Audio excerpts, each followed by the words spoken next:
and welcome to another episode of the Big Womening Podcast. This is the podcast where we discuss life, love, and what it means to be a big woman. And big in this sense is not about size, unless you want it to be. It's about women growing into their womanhood, adulting, becoming wise, becoming pillars of the community, and achieving big things in their lives. And who you hear and who you see is me, the host, Josh Jordan, and this is my podcast. And I'm so excited for this week's episode. However, this week's episode is coming to you a bit earlier because usually we post on a Wednesday, but this week, given all that's been going on, we're posting this a little bit earlier. Okay, so if you're like, why is there another episode? That's why, because I had to just sit down, put my laptop on and discuss what's been going on this week, okay? But please go ahead and follow the podcast, subscribe to the channel, check us out on, where are we? So we're on YouTube, obviously you're probably watching it here on YouTube, but we're also on Spotify. So you can follow and subscribe to the podcast there. And I'm working on the other channels. I'm working on it. I'll get there.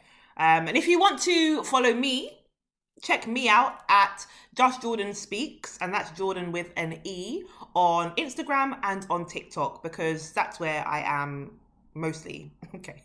So yeah, let's get into this week's episode. So you guys know how much I love Am I the Asshole scenarios. Reddit is my favorite place.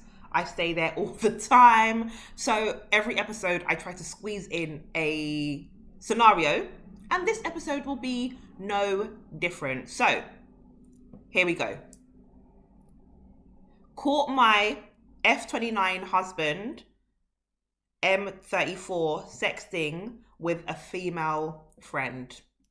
Okay, let's get into it. My husband and I have been together for 7 years, going on 8.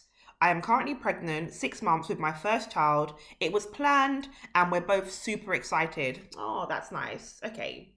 Well, not nice seeing as what the title is, but you know, fine. He has been working lots of overtime. He works 99% from home and been a bit more stressed than usual. Despite this, our personal relationship has been going really well. Well, I'd hope so, because you've planned a whole baby. So I'd hope so. While he was away on a trip with his male friend abroad, I was by myself at home. One night, for some reason, I got the urge to check his message, so I went onto the computer and checked his WhatsApp.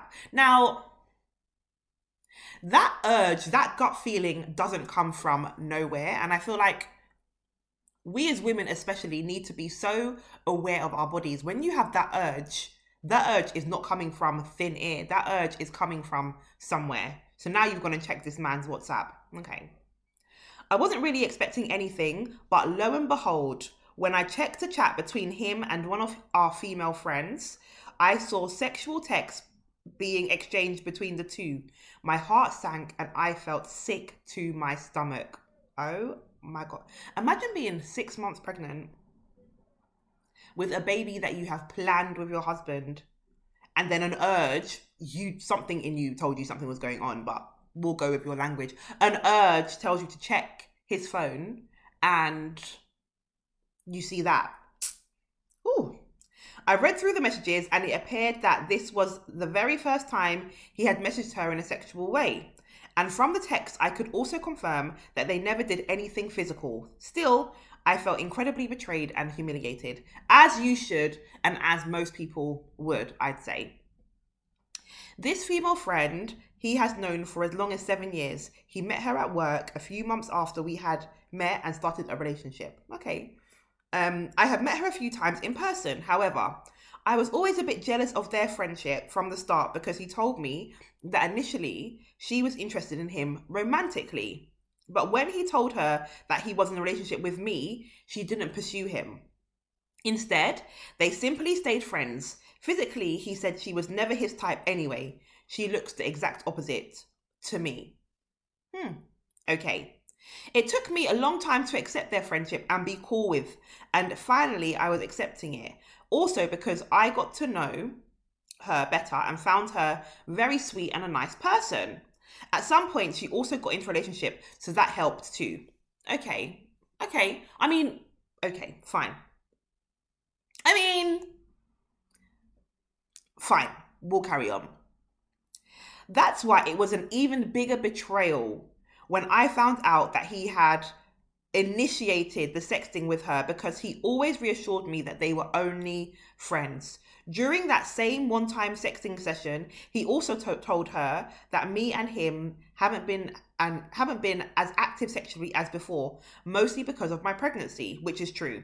So not only did he sext her, he also confided and complained about our sex life to her. Such a betrayal, such a humiliation. And the third betrayal is that he did all of that while I was 6 months pregnant with our first child. It's awful. I immediately confronted him when I found out, and he didn't deny it. He apologized profusely and said he was, we won't use that word, but said that he was silly and too weak to control himself, and told me that the reason why was because he has been so stressed lately and couldn't restrain himself in that weak moment. It's such a weak excuse. And you know what? We have to really talk about why. There are so many incidents of men cheating and misbehaving when their partner, their wife, their significant other is pregnant.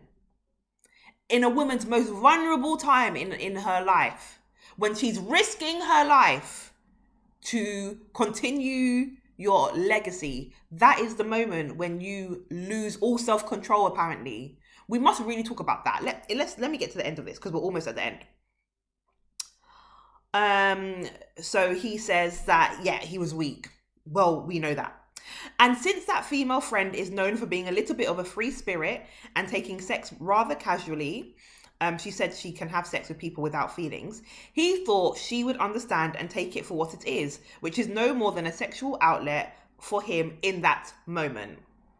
I told him that he needed to end this friendship immediately and block her, but first needs to send her a last message saying that what he did was not right and that he wants to stay loyal to me and that they cannot be friends anymore, which all of that he did immediately without protesting. I would have wanted him to do that off his own accord and not have to be told to do that.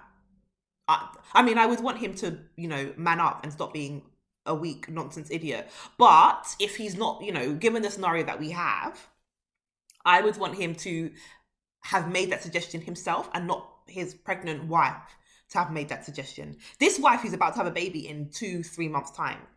Mad. Since then, he has been really trying to reassure me. I have open access to his phone and he lets me look at it whenever I need and want. And he said he knows he has a problem with his sexual urges and self-control and that he will work on it. We have also spent hours and hours talking about this incident, and the reasons and the whys. Should I forgive him or move on with my baby without him? It's a tough, and that's the end of it.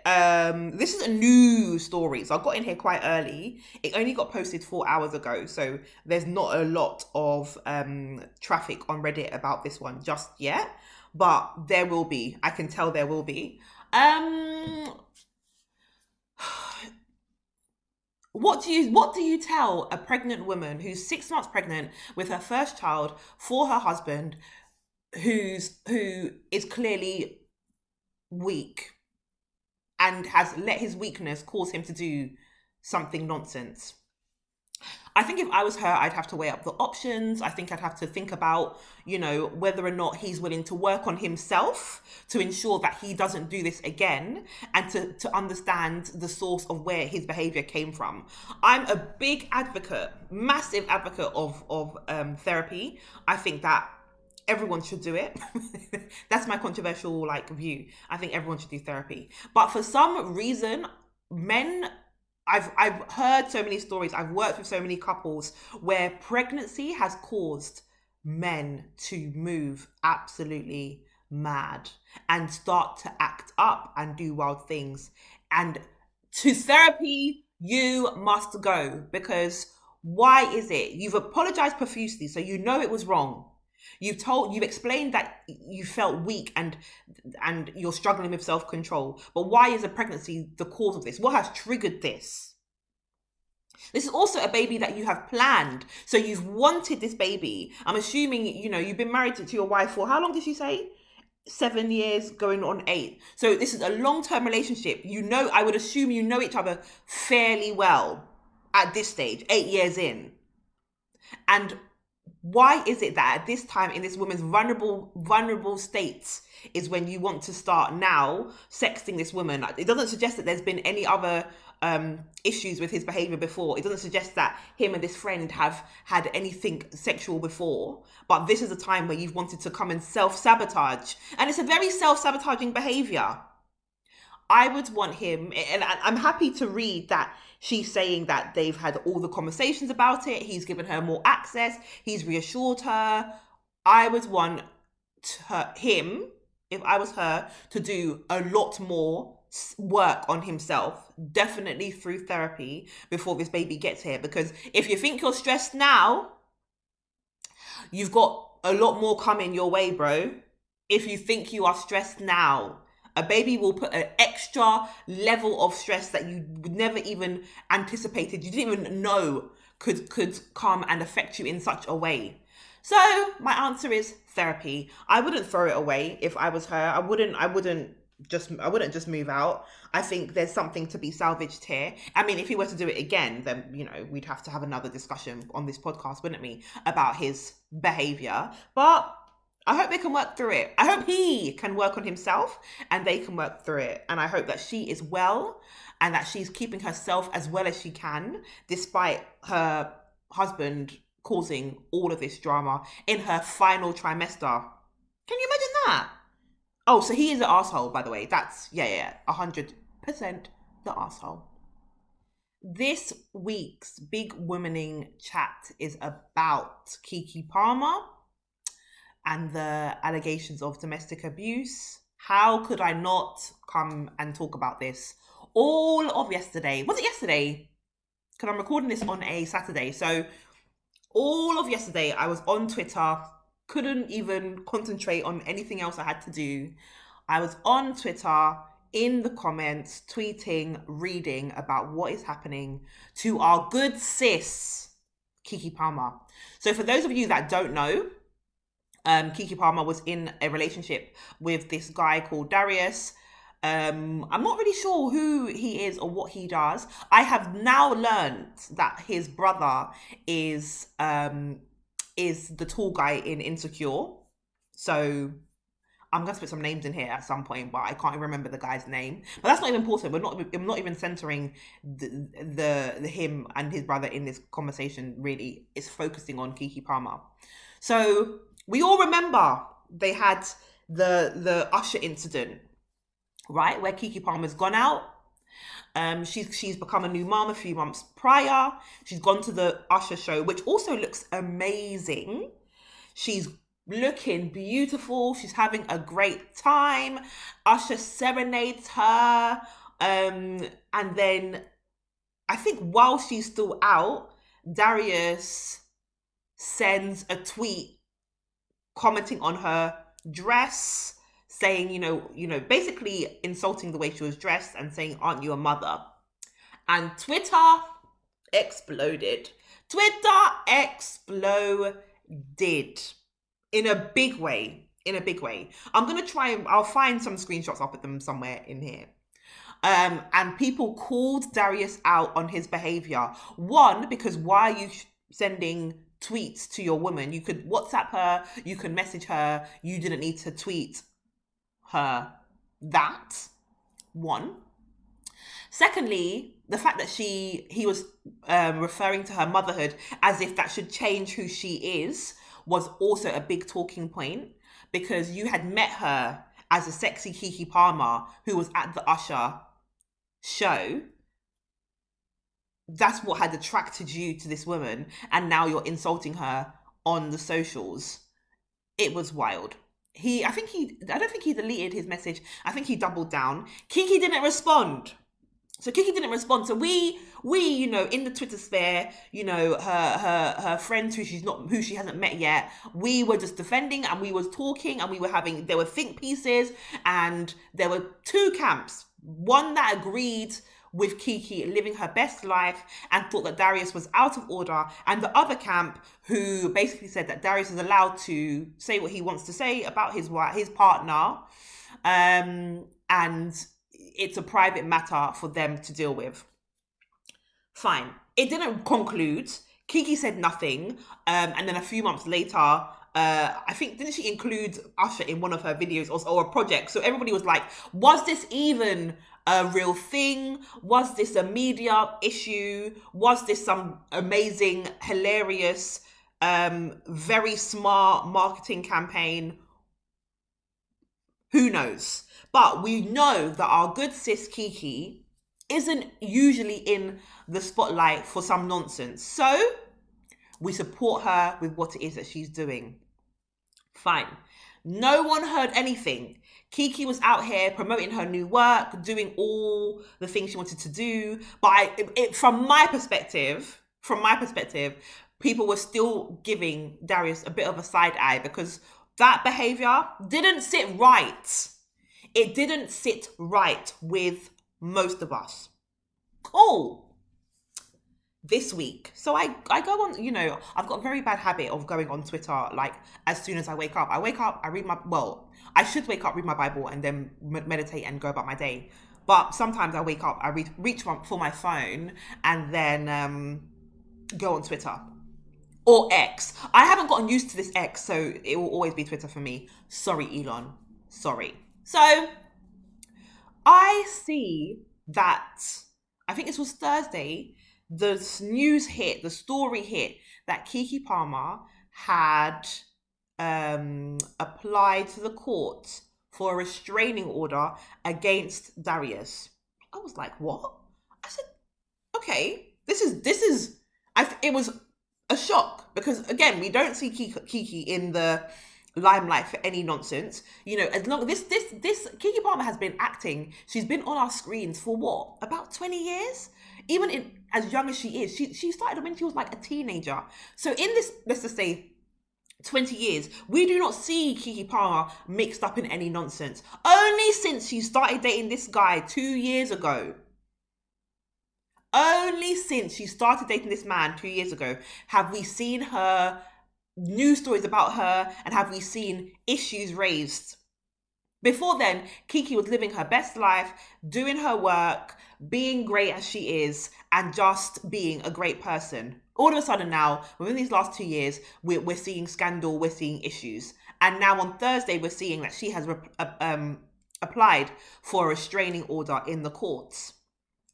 So I'm reading a bit more about the matter, and she has alleged with the court that since she's been in a relationship with Darius, there has been several domestic abuse incidents, including physical abuse, including emotional abuse. She's also outlined the incidents that have happened, which include him, I think, throwing her phone, breaking her phone, throwing her car keys, breaking her glasses, dragging her, hitting her, and it's really difficult to read. So I scanned through that and was shocked and horrified to see that that's what's been happening in their relationship, and also happening while she's been pregnant. It is alleged that he has attacked her during her pregnancy, and which links to the "Am I the Asshole" that I just read, right? Okay. Then we see the photos. So what she's done is she's attached photographic evidence of him attacking her to the application, which also, I should say, and I'm pleased, has been granted to her. So as it stands currently, she's been granted the restraining order, and she's been granted temporary full custody of their son, who is not even 1 yet, little. And I sat back and I was shocked. Now, I don't know why I was shocked, because I know that domestic abuse is so rife.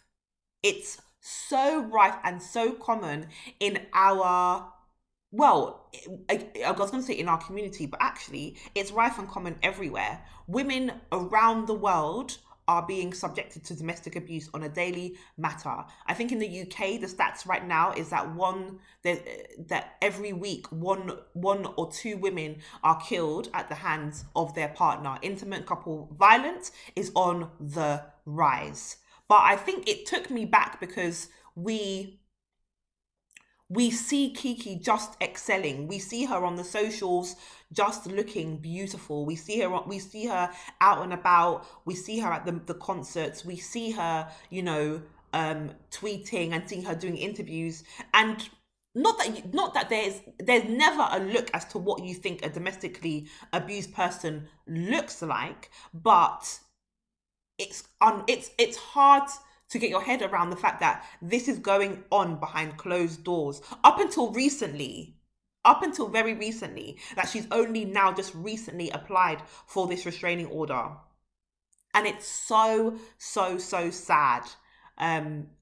So sad that she has had to deal with this man in her space abusing her for all this time during her pregnancy, where again I've said women are the most vulnerable. And following her pregnancy, I believe that one of the incidents or some of the incidents that she outlines in her application, the son is present. So the son has also been exposed to this domestic abuse by this man. So the story developed. Darius's brother was tweeting in support, what it sounds to be in support of his brother, because that's what some men do. They double down before they know all the details, which then caused Keke's mother, who again, in this 20-30 year career that Keke has had, because it feels like Keke has been an actress from the day she was born. I have never seen Keke's mother. Never in my life have I seen Keke's mother. Never. I understand she's a manager, but she is behind the scenes just helping her daughter to excel. I also understand they have a great relationship and she's just out here doing her thing. Keke's mother takes to the social media to dispel what the brother of Darius has been saying. That's how you know it's serious, that she's come out of obscurity to come and defend her daughter. And that makes me, I believe Keke. I stand with Keke all day. But you know it's serious when this mother who never is in front of the camera has come in front of the camera to come and confirm things and defend her daughter. You know it's bad. Domestic abuse is so insidious. It's happening all around us. And I think this incident and Keke's story, which is developing, is just an ever-present reminder that domestic abuse is happening all around us. And we might not see it. We don't see it because we know that it happens behind closed doors in most incidents and scenarios, and women continue to live their lives as best they can, which often means that abusers go unseen and unpunished because part of the abuse is keeping the incidents and keeping the domestic abuse quiet, and so people don't know about it, and keeping it a secret until it all comes out. Let me just say this. I know because so obviously I got involved in the Twitter discussions, which started straight away. And of course, immediately there were people tweeting to say, well, we don't know what's gone on. And, how do we know? We were not there. And how can people already be criticizing Darius? You've switched on him without knowing the full facts and details. And I just thought this woman has opened herself up to the public. She's shared, well, she hasn't shared the information, but the information is now seen and is on the public sphere for people to see, which must be incredibly difficult for her. And there are already people defending her abuser. Already, without the story even having developed, there are already people defending her abuser, even with the photographic evidence. Because isn't it strange that there are people who will say, well, there's no evidence. There's no evidence to suggest that. There's no evidence to suggest that. Okay. And then even when the evidence is put in front of them, they will then switch the goalposts and say, well, we don't know. We weren't there. I saw another guy even say, oh, well, maybe they were just like role playing, or they were just, like play fighting. Why are you being so obtuse? Why is it so hard for some? It was mostly men, but there were some women also defending Darius, trying to dispel what Keke was saying. Why is it so hard for you to understand that there are some people in this society who abuse women? Why is that such a hard thing to understand? Why is it that you will do all of the mental gymnastics around the situation than see what you have been presented with for what it is? Keke, who's never been in any problems in her life, and even if she had been in problems in her life, is sharing, is opening up to the fact that this has been going on in her life. And the first thought that comes to your mind is, oh, it must not be true. Why is that? There are certain people that have to do a lot of soul searching. And it also makes me think that there are some men who don't like these stories because it makes them reflect on their own behaviors.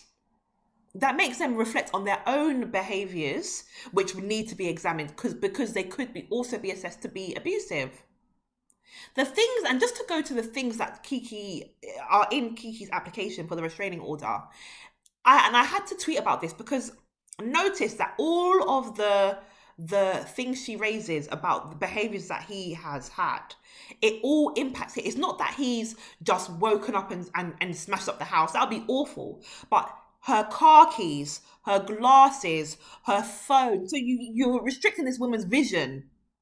You're restricting this woman's ability to contact other people because you are damaging her phone, criminal damage of her belongings in front of her child, physical abuse in front of her child. It's awful. And then to make matters worse and to confirm in my eyes what Keke has been saying, the restraining order is granted. The temporary custody, full custody has gone to Keke. I'm sure that they'll have to go to court, and I'm sure that Darius will probably go and try to defend that and apply to spend time with his child.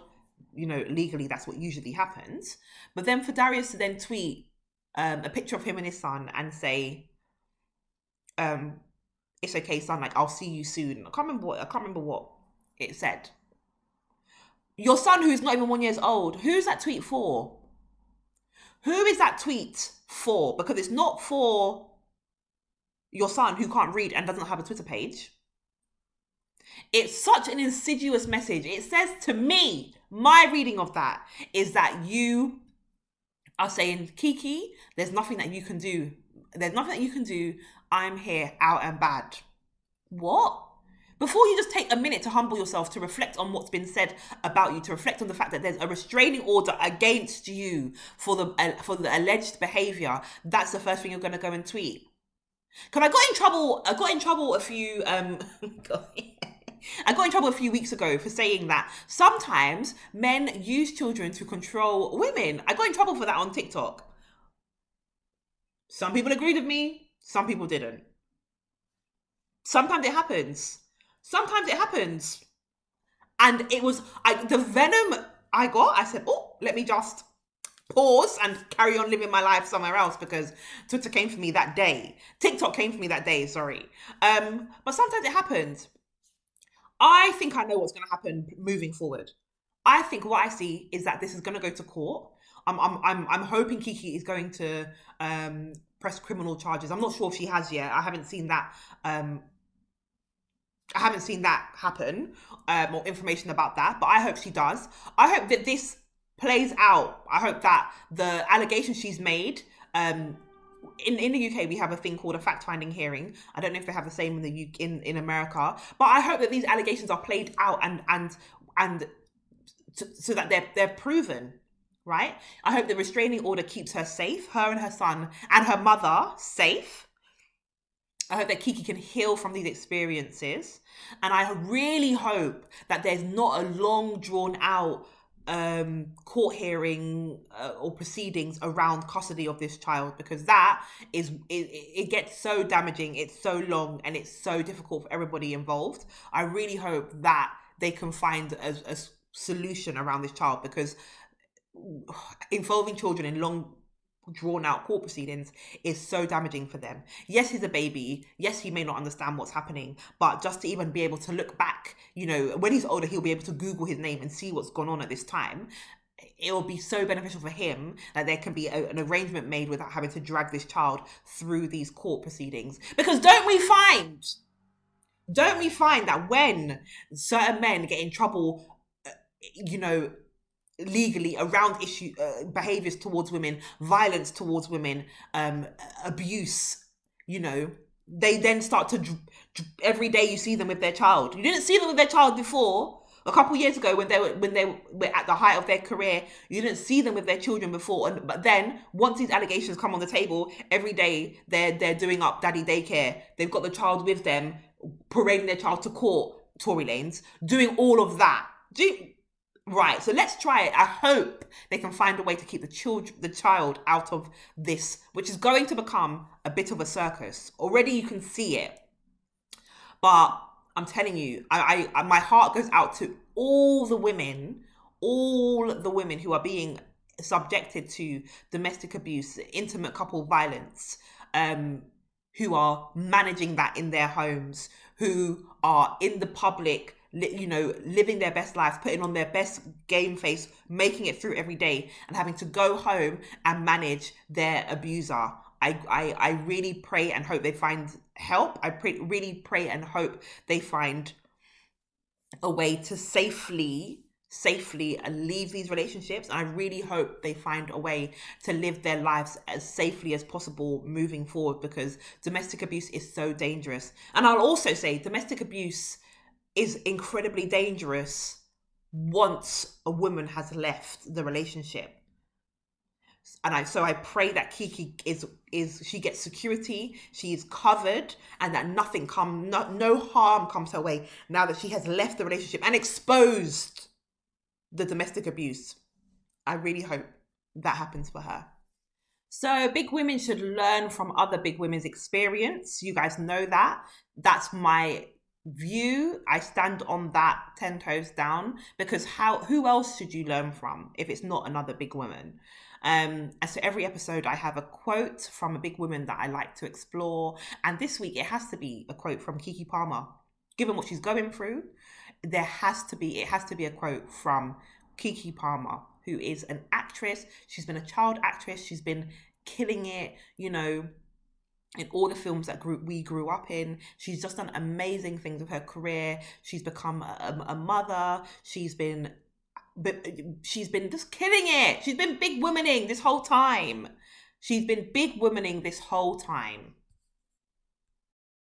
So I did some research on her. She started her career she's 30 years old, and she started her career in 2004 in the barbershop 2, which I was like, what did she? But I think she's mainly well known for Akila and the Spelling Bee, where everybody kind of knows her. That's such an inspirational film. We love her for it. So let me get into the quote that I found, which I think is so fitting and telling for all that's going on right now. And let me also just say, this abuse that she has been subjected to will not, allegedly, will not tarnish her name. It absolutely will not. She is covered. She is going to, the things in store for Keke after this period of her life closes. The things in store for her, it's going to be insane. So much good things are coming her way. But let me just go for the quote. This is what Keke Palmer says. I don't belong to anyone else but myself. I have to make my own decisions. Happiness is defined by me. Keke giving us wisdom, giving us quotes of inspiration, giving us motivation. And I hope she takes a moment and some time to remember that she has said this. I hope she takes some time to internalize this as part of her healing on this journey that she is on, and healing from this relationship with this unknown guy. Well, that is the end of this week's episode. Thanks for joining me here today, guys. Tuning in for my 3rd episode. Look at me being consistent. Ooh. If you enjoyed the episode, please subscribe to my channel. You can hear the podcast on Spotify. I'm working on the other platforms. I'll get to that at some point, but subscribe to my channel to find out when I drop a new episode, which is usually on a Wednesday. Follow me on TikTok and Instagram at Jordan Speaks, Jordan with an E. I'll put it down here, and I shall see you guys for the next episode, which should be next week, unless something else happens and I'll have to come back to you guys sooner. But let's see. Sending all the prayers and the best wishes to Keke and her family. But yeah, see you guys next week. Okay, bye.